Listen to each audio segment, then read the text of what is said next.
जन्मे है कृष्ण कन्हई हो, लव कुश वन में जन्मे है कृष्ण कन्हई हो, लव कुश वन में जन्मे जो मोरे होते बारे ससुर जी हो, बारे ससुर जी देते हुए तम्बू तनाए हो, लव कुश वन में जन्मे देते हुए तम्बू तनाए हो, लव कुश वन में जन्मे जो मोरे होती बारी सास जी, जो हरी सास जी देती है कि मैं बोलाए हो,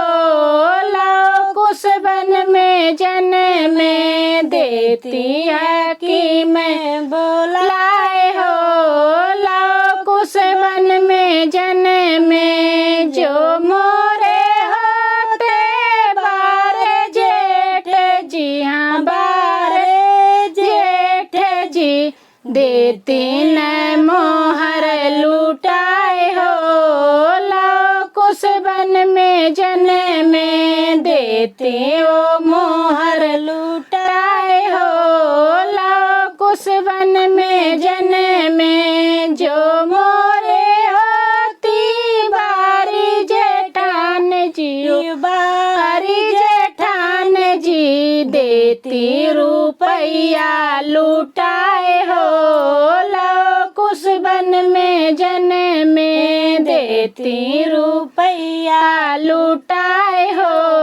लव कुश वन में जन्मे जो मोरे होते बार देवर जी, हाँ बार देवर जी देते वे बसिया बजाए हो,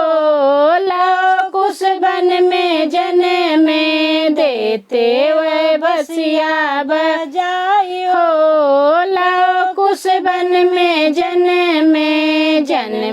है कृष्ण का